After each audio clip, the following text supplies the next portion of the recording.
But if, let's just say, Yeah. regardless of heart, if it is the case that a good Muslim, a person who's, or even a good atheist, I try to be a decent person, let's just say that I end up in this, I end up where the same place that you end up, or the same place that my mom, a devout evangelical, ends up, and at the same pace. To me, then, is not Paul's statement, if Christ has not died, this is all in vain, is that not, because it's actually, I guess Yeah.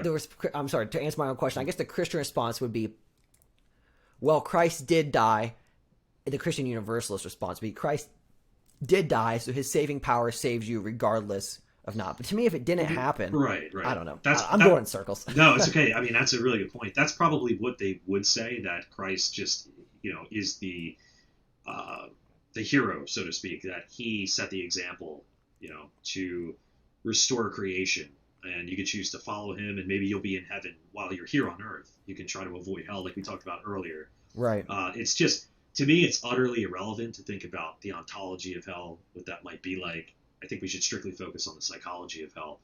Um, but yeah, I mean, would a good Muslim end up in heaven? I mean, just asking that question makes me uncomfortable. I mean, I think, of course, uh, again, if God exists, we are all His creation. We're all His rational creation. He wanted us to be here, to participate in the cosmos, to add, um, you know, flavor and color within the cosmos. And if heaven really does exist, we will infinitely grow. And but again, what that will be like, I have no idea.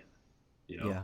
but yeah, I think ultimately purgatory is the only morally permissible state of affairs. Even annihilationism, which we haven't really touched upon yet, Yeah. is it's a little bit better than eternal conscious torment. Like, maybe someone becomes so depraved that eventually they just, fizzle out of existence.